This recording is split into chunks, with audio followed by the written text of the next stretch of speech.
You're listening to the Dibbly Dobbly Podcast. Remember to like, share, comment, subscribe, and click the bell to make sure you get the latest episodes of the podcast. Be sure to like and share our Facebook page and follow us on Twitter and on Instagram. Hi everyone and welcome back to another episode of the Dibbly Dobbly Podcast.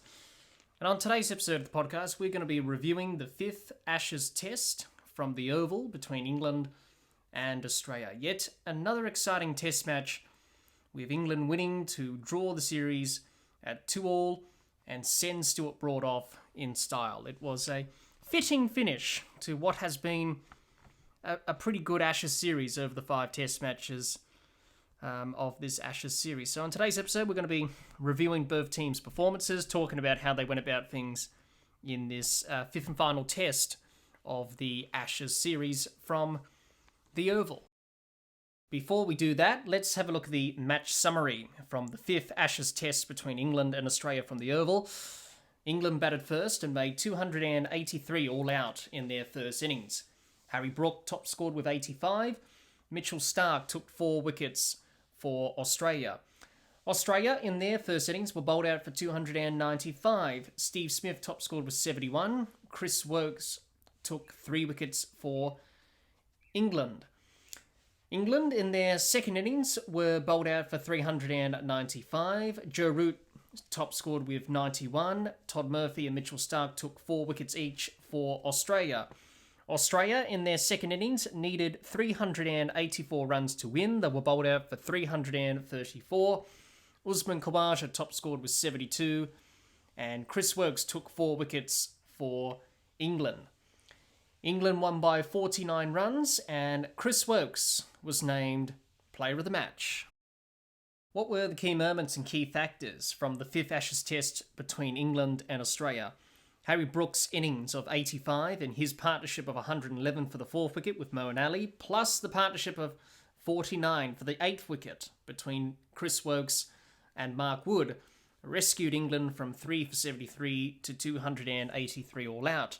Steve Smith's innings of 71 and his partnership of 54 for the 8th wicket with Pat Cummins and the partnership of 49 for the 9th wicket between Cummins and Murphy rescued Australia from 7 for 185 to 295 all out, which gave them a first innings lead of 12 runs. Breaking the partnerships of 140 for the 1st wicket between David Warner and Usman Khawaja and 95 for the 4th wicket between Steve Smith and Travis Head were the key breakthroughs for England, which saw Australia bowled out for 334, chasing 384, and saw England to victory by 49 runs and to draw the series 2-2. Those were the key moments and key factors from this fifth Ashes Test between England and Australia from the Oval.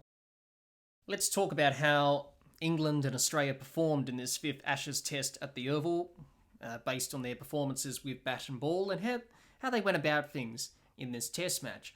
Let's talk about England first of all and their performance with both bat and ball. We'll start with their batters and their performance in this fifth Ashes Test from the Oval. Crawley, 22 and 73. Duckett, 41 and 42. Ali, 34 and 29. Root, 5 and 91. Brook, 85 and 7. Stokes, 3 and 42, and Bairstow, 4 and 78. And that's how the England batters went about things in this fifth Ashes Test from the Oval. Let's talk about how they went about things in the first and second innings. The first innings, they found themselves in trouble at 3 for 73, but Harry Brook's innings of 85, plus key partnerships of 111 for the 4th wicket between Brook and Ali, and 49 for the 8th wicket between Woakes and Wood, rescued England from 3 for 73 to 283 all out. In the second innings, they conceded a 12-run first innings lead, and they were 12 runs behind Australia on the first innings, England. But they quickly wiped away the deficit in a matter of minutes. They scored quickly on a flat oval surface. They scored 395, setting Australia 384 runs to win. Key partnerships of 79 for the first wicket between Crawley and Duckett, 61 for the second wicket between Crawley and Stokes, 73 for the third wicket between Stokes and Root, 110 for the fifth wicket between Root and Bairstow, were all key partnerships and contributed to England scoring quickly and scoring those 395 runs, which pretty much put them in a very good position in the Test match. So that's how England performed across the two innings of this Test match with the bat. It was a bit of a mixed bag with England's batting in this Test match. The first innings was a bit scratchy. They lost wickets. They weren't really at their best in the first innings with the bat, England. But in the second innings, they were able to really dominate and really put in a dominant performance. As we saw at Old Trafford in the fourth Test, they did that at the Oval in the fifth Test in the second innings. Harry Brook, as I mentioned, his innings of 85 was crucial. He was dropped on 5 by Alex Carey, which was a big let-off for Harry Brook. And England were in trouble early on in their innings, as I mentioned. They were 3 down for 73 at one stage, and Harry Brook dropped on 5, went on to make 85, proved to be the difference for England in the first innings. Also carried on his good form from what we saw at Old Trafford and also what we saw at the third Test at Headingley. Harry Brook, his innings was crucial in terms of holding the innings together for England, which he did quite well. He put pressure back on to the Australian bowlers after that missed opportunity when he was dropped on 5. And also led the way for England in their first innings. The other batters to perform well in this Test match for England, obviously Harry Brook was one of them in the first innings. Joe Root in the second innings batted really well. Got out to a good ball from Todd Murphy that kept low and spun, and obviously Joe Root was undone by a very good delivery by Murphy there. But Joe Root, held the second innings together nicely for England. Also shared some key partnerships as well, which enabled England to score quickly and put pressure back on the Australian bowlers. Johnny Bairstow batted well in the second innings, carrying on from Old Trafford. He scored 78 in the second innings. Key partnership he had with Joe Root, which was 110 for the fifth wicket. So he batted well. He put the pressure back on the Australian the Australian bowlers, I should say.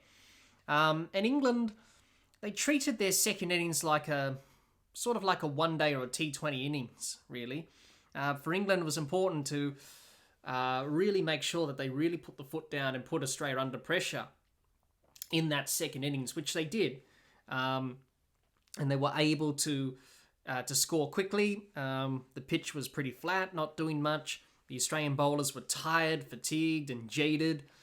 And pretty much at the end of a long series, the fatigue was starting to show, and you could see that.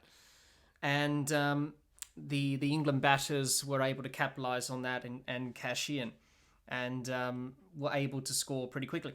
I think England would be disappointed that they didn't score 400 plus in terms of setting the target for Australia. In the end, 384 runs was enough runs anyway, but they could have scored 400, maybe 450 at one stage to really put Australia out of the game. Towards the end of their innings, they lost wickets towards the end of their second innings, which was quite weird, actually, quite bizarre, really. It was they sort of went a little bit quiet towards the end of the day's play on day 4 to try and try and up the ante a little bit, but they could have got 400 plus, so they missed a bit of a trick there, but it didn't really matter. 384 was always going to be enough, and that was the case as Australia were bowled out for 334. But they could have got 400 plus to put the game out of bed, out of reach for Australia, but they kept Australia in it a little bit. But they will be disappointed to lose those wickets towards the end in bizarre fashion, really. But anyway, their batting, once again, England proved to be very strong. Obviously, since the Lord's Test match, their batting has improved dramatically. They've balanced playing baseball with smarts and being attacking, but also being sensible at the same time. And they were able to do that in this Test match again. So nothing much to add on to England's batting. It was dominant yet again, and Australia had their opportunities to cause England some problems, but they weren't able to do that. But the England batters were good enough to put the pressure on the Australian bowlers throughout the first and second innings. So the England batters were pretty good again in this Test match, and obviously definitely showing their skills and talent by playing this brand of baseball. And I think that's what baseball has done. It's allowed the England batters to express themselves, play with freedom, play without failure. And that's what we've seen in this last Test match, but we saw at Old Trafford, and we saw that at Headingley to an extent, where, playing this brand of cricket allows them to do that. Obviously, you're going to have some problems. You're going to have people question the method, but it definitely paid off for England in this last Test match, scoring quickly. And that's the thing. They score very quickly, and it does put pressure back on the opposition, and it put pressure back on the Australian bowlers. So their batting, just to finish off before we talk about their bowling, was a pretty good performance again from the batters. Everyone contributed in some way. Also, they were able to contribute with partnerships and do their role for the team. So England's batting far too strong for Australia's bowlers again, as it's been throughout this Ashes series. Let's talk about England's bowlers and how they performed in this fifth Ashes Test with the ball. 3 wickets for Ali, 2 wickets for Root, 7 wickets for Wokes, 3 wickets for Wood, 4 wickets for Broad, and a wicket for Anderson. That's how the England bowlers went about their business with the ball in this fifth Ashes Test. Let's talk about how they went about things across the 2 innings. The first innings, they did well to bowl Australia out for 295, only conceding a lead of 12 runs on the first innings, which was pretty good. I think that was a pretty good effort from the England bowlers. The second innings, the run chase, defending 384 was going to be not tricky. It was always going to be in the bag if England took early wickets and put Australia under pressure. But you never know. Funny things have happened in cricket. But you shouldn't have any problems defending that sort of target. The pitch was flat, not doing much. The ball was soft, not really swinging. But the ball was changed, which created some debate, given the replacement ball was slightly newer than the ball that England originally bowled with in the second innings to Australia in the run chase. That created some debate. But that newer ball started to swing in the air, started to seam off the pitch. There was a bit of movement, a bit of life in the surface was created. And for England, up until that point, nothing was happening. The Australian batters looked comfortable. Khawaja and Warner put on a very good opening partnership of 140 for the first wicket, and looked like Australia were easily going to chase down the runs. But as soon as the ball was changed, as I mentioned, wickets started to fall. They broke that partnership. And then a partnership between Smith and Head of 95 for the fourth wicket was a good counter-attacking partnership from those two, and turned the match towards Australia's favour again. But then England broke that partnership, and once that partnership was broken, Australia were bowled out for 334, and that was the end of that. So that's how England approached the first and second innings in terms of their bowling. Once again, England's bowling was pretty good again in this Test match. I feel with England's bowling since the third Test at Headingley, since Mark Wood and Chris Wokes have come back into the side, England's bowling's been far superior to Australia's bowling. Once again, they bowled pretty well. And they bowled good lines and lengths. They built pressure. They took wickets when they needed to. Chris Wokes, let's talk about him. He was the player of the match, and he was also named the player of the series in this Ashes series, and received the Crompton Miller Medal, which is the medal awarded to the player of the series in an Ashes series. Once again, the match winner with the ball, Chris Wokes, as he was at Headingley, and he was the match winner here. Caused Australia's batting collapse in the second innings. He got the replacement ball to swing. He got movement, and he's very dangerous, Chris Wokes. Once he gets that movement with the ball, either off the pitch or in the air with swing, he's going to be very dangerous. And with this newer replacement ball that was newer and slightly better than the old ball that they had, he caused problems to the Australian batters. He got key wickets when needed. England were a little bit flat when that partnership with Warner and Khawaja was developing. They needed a spark. They needed something. And Chris Woakes provided that. And that pretty much swung the game in England's favour. So once again, he was pretty good, Chris Woakes. And he was the match winner again for England in this test match. 7 wickets for the match, 4 wickets in the second innings. And that was a very crucial spell that he bowled. Also, Moeen Ali. He battled through a groin strain. He was in pain, he was sore, but he bowled very well. He took 3 crucial wickets in the second innings. He got rid of Travis Head, he got rid of Mitchell Marsh, and he got rid of Pat Cummins. And his spell was important as well. The pitch was starting to turn, and England needed him to step up. Even though he was injured, he stood up and got the job done. So he contributed and played his part in what is Moeen Ali's final test match of his career. He came back into this England side after Jack Leach got injured before the Ashes series because they needed some sort of spinner. He came back after retirement after 2 years. And it was a little bit of an indifferent series from Moeen Ali, but he stood up when needed, and that was here in the last game here at the Oval in this 5th test. Stuart Broad, let's talk about him. Stuart Broad, bit of a surprise announcing his retirement from Test cricket. I think it's shocked everyone that he announced his retirement so soon, but I think it was the perfect way for Stuart Broad to end. Once again, he bowled pretty well in the first innings. The second innings, he tried a little bit too hard, and that's understandable, given that, obviously, for Stuart Broad, he announced his retirement. This was the last time he was ever going to play a game of cricket, the last time he's going to play for England. You can forgive him for trying too hard, and he tried a little bit too hard to try and get wickets, but once that ball was replaced, once we got some movement from the ball, Stuart Broad was back to his best. And I think it was quite fitting for Stuart Broad to get rid of Todd Murphy and to get rid of Alex Carey for the last wicket with his last ball in Test cricket. Not many bowlers do that in Test cricket, where you retire, you get a wicket off your last delivery in Test cricket, and for Stuart Broad, he did that. And I think that's the perfect way to finish off your career. And either you love him, hate him, admire him, you got to say Stuart Broad was a darn good bowler, and he was.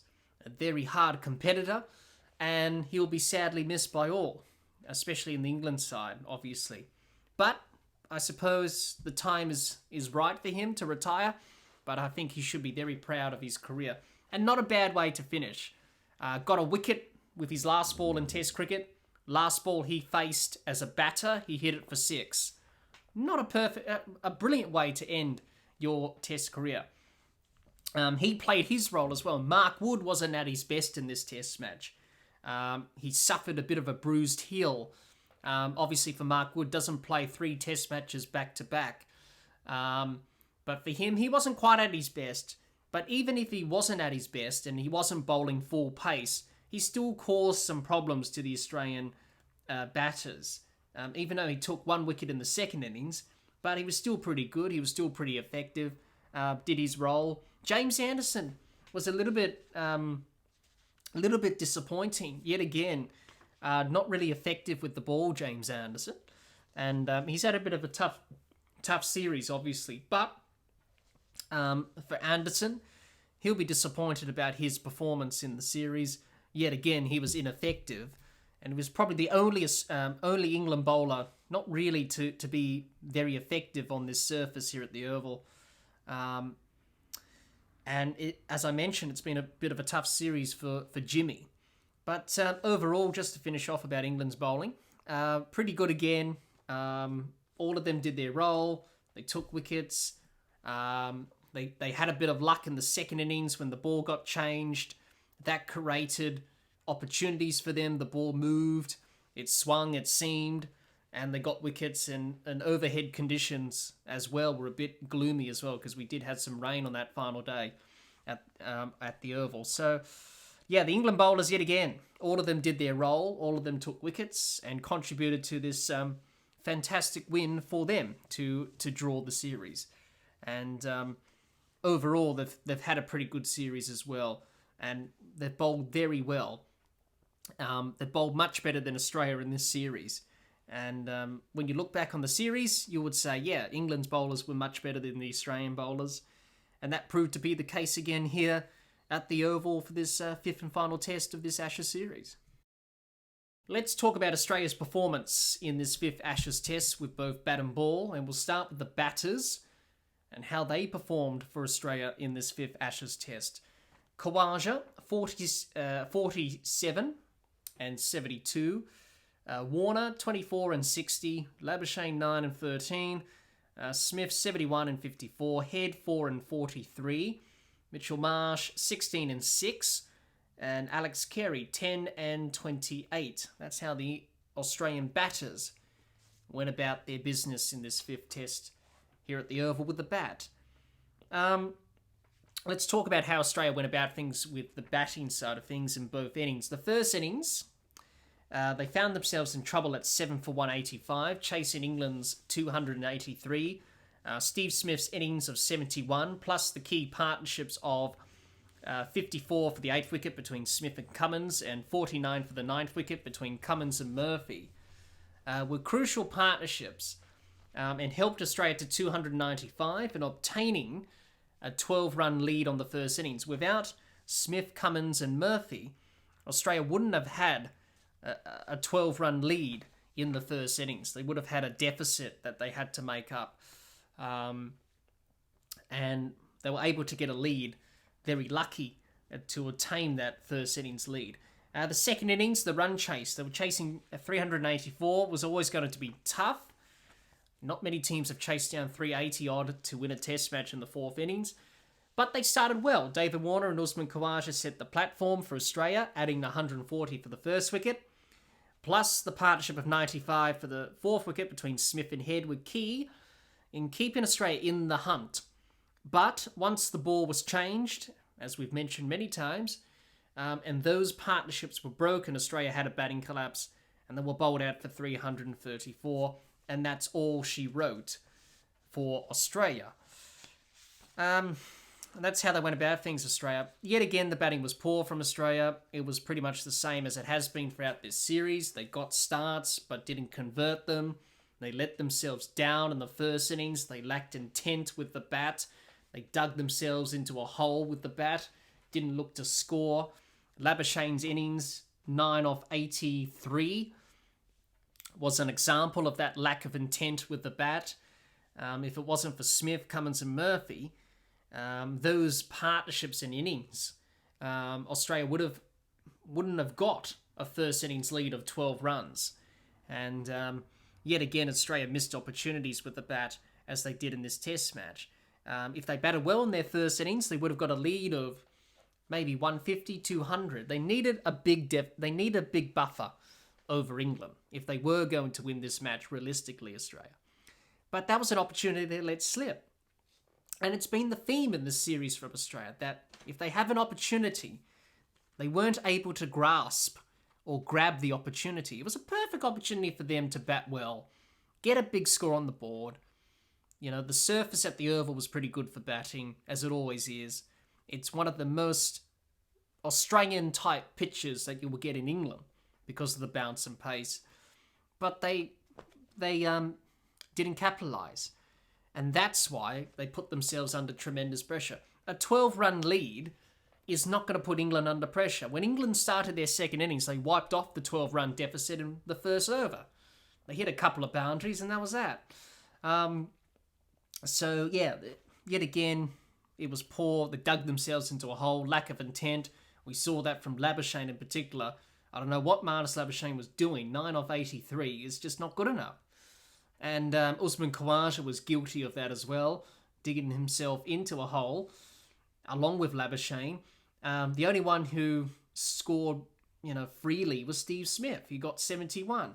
He started to play his shots, and then Cummins and Murphy, 36 and 34 respectively, played their shots as well and looked pretty comfortable at the crease. Whereas the other batters, not so much. And that was the disappointing factor. The run chase, chasing 384 for Australia was always going to be tough. Not many teams have done it in Test cricket, but they started well. I thought there was some good signs when they started the run chase. David Warner and Khawaja opening partnership of 140.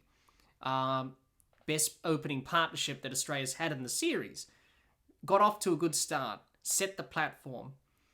Once they got out, then it started to feel like, maybe Australia are going to struggle here. But then Smith and Travis Head came in, added 95 for the fourth wicket. Gave Australia some hope. But once they got out, Australia collapsed. And that was it. And obviously the ball change had a major part to play in Australia collapsing the way they did in the second innings. But it's something that I want to mention about that. I know that's been talked about, the ball change, and many people are saying Australia were robbed or, Australia were hard done by because of that, and that's why Australia lost the Test match. I think what we have done since that happened is that I noticed that a lot of people have been putting the blame on the ball change. Yes, it did have a factor in Australia losing the Test match. The ball that England had before the ball change was doing nothing.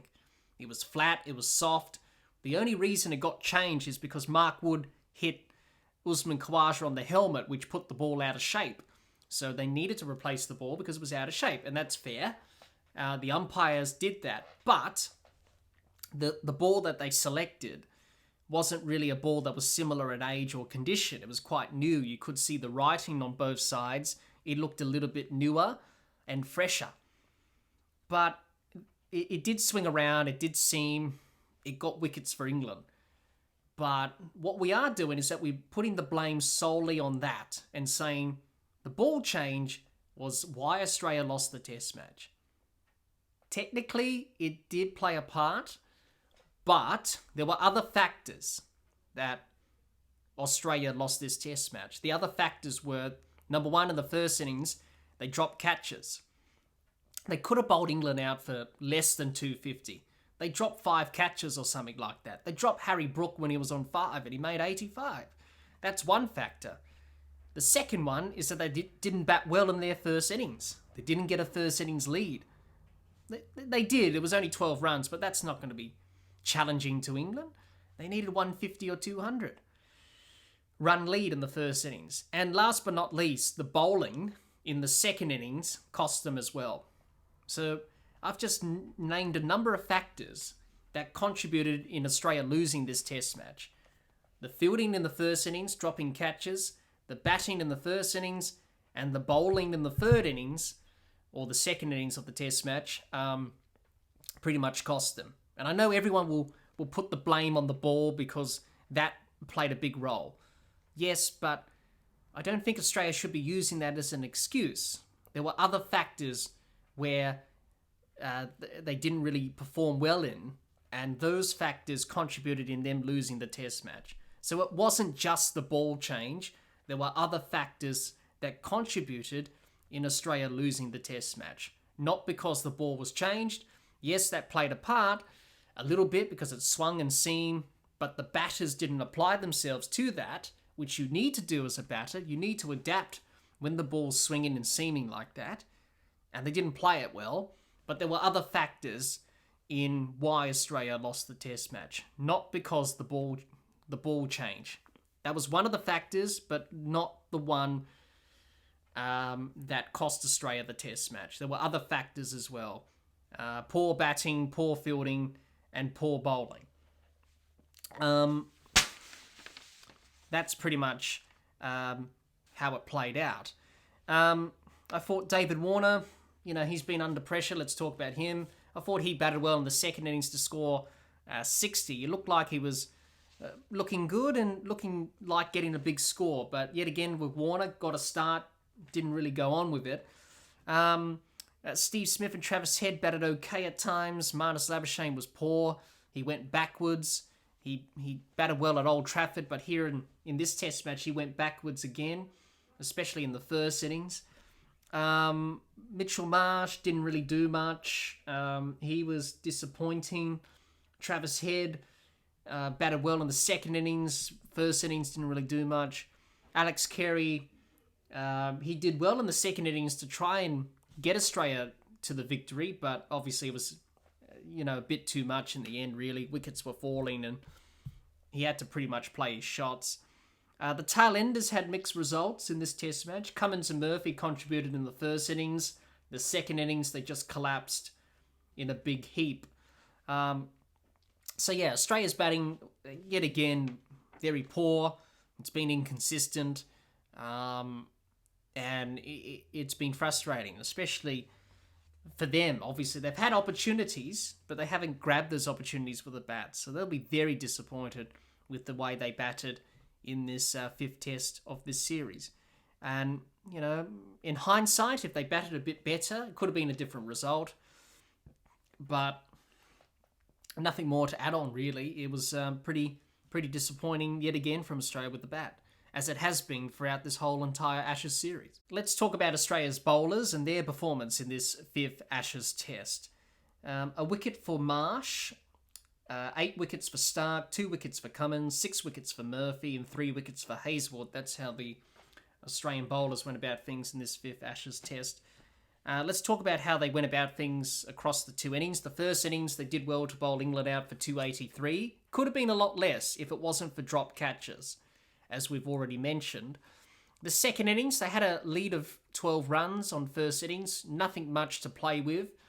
Needed to take wickets and keep England to a sizable target to chase down in the last innings. That didn't turn out the way that Australia wanted it to turn out. Didn't quite go to plan. In the end, England got away, scored quickly to 395 and set Australia 384 to win. So that's how Australia approached both innings of this test match with the ball. Yet again, Australia's bowling was poor again. They struggled against Bazball. The bowlers looked tired after a long series. That was the case in the second innings, where they looked cooked. They were drained. They didn't have much to give. Drop catches cost Australia in the first innings. They dropped Harry Brook when he was on 5. Alex Carey dropped him. They dropped Chris Woakes twice. He shared an important partnership with Mark Wood of 49. And Woakes was dropped twice by Mitchell Marsh in the gully, and then Todd Murphy dropped him off his own bowling. So Australia could have bowled England out for a lot less than 283. But drop catches, a sign of a team that's tired and fatigued, making mistakes and errors. The tactics were questioned again by everyone. I thought Mitchell Starc and Todd Murphy actually bowled well. I think they were the best 2 Australian bowlers in this test match. Starc took 8 wickets for the match and Murphy took 6, which was pretty good from him. Obviously trying to fill the shoes of Nathan Lyon. Josh Hazlewood had an okay test match. Pat Cummins, even though his figures don't reflect how well he bowled, I think Pat Cummins did okay in some areas. He bowled some pretty good spells, especially in the first innings. But he had some drop catches, obviously, off his own bowling. He could have easily had 3 or 4 wickets in the first innings if it wasn't for the drop catches. But Cummins, even though his figures don't reflect, as I mentioned, how well he bowled, if you were watching the test match, you saw the spells that he bowled. They were pretty good, and he sort of bounced back from a very tough test at Old Trafford. But the same things again for Australia. Defensive fields, the trying to save runs before taking wickets mentality, which has cost Australia in this series. Looking to save runs but not taking wickets. That's your primary objective as a fielding side, is to take wickets. And yet again, they were poor. The second innings when they were bowling to England, pretty much they just didn't really handle that well. Yet again, England were able to get away, score quickly on a flat pitch. Australia weren't able to control and put pressure back on. It just sounds like I'm a broken record. just saying the same things over and over again. And that's been the case for Australia in this series. No doubt people were upset and questioning the tactics that were employed in this series with the ball. So there you go. So nothing much to add on, really. It was another mediocre bowling performance. It was, the Australian bowlers haven't been at their best in this series, let's be honest. Throughout the whole series, they haven't been at their best. And in the fifth Test match of this series, yet again they had the same problems, and they had opportunities, didn't grab the opportunities. Australia with the ball. So, yeah, I think the Australian bowlers will be disappointed. They'll look back on this series and say we could have done a lot of things better. But another disappointing bowling performance from Australia, and they had some opportunities to really put England under pressure. If they didn't drop catches in the first innings, they would have bowled them out for less than 250. If they bowled well in the second innings, trying to keep England to a target of 250 maybe, then it would have been, okay, then game on. But in the end, they got away, got 350 plus, up towards 384. That was always going to be difficult for Australia to chase down, and we already talked about that with the batting. They lost a few wickets and then collapsed. So, yeah, the bowlers, they will be disappointed, no doubt. The bowling group as a whole will be very disappointed with the way they performed in this test, but also in the series. And, they could have tried different things to really, get some impact in this series with the ball. But that's the way it is. And that's why the Australian team were put under pressure by the England batters with Bazball, because quite simply, the Australian bowlers didn't have an answer to Bazball. Simple as that. Now, to finish off our fifth Ashes Test review today, my final thoughts on the Test match. What did I think about this fifth and final Test of the series? Well, like everyone, I'm quite disappointed that it's the end of the series. It has a sort of end of school sort of term feel about it, where you go on school holidays and you have to wait for a bit to go back to school. It's a sort of the same thing here with this Ashes series. We'll have to wait for another 2 years, because the next series will be in Australia, and that will be in 2025 to 2026. So another 2 years to wait for the next Ashes series. But this test match, yet again, another exciting test match that went down to the wire. Final day, day 5, last session. Had a bit of drama. As always, Stuart Broad finishing his career in style. England taking those wickets to bounce back after a tough start in the run chase. Australia at one stage were looking like they were going to get the runs. All results were possible.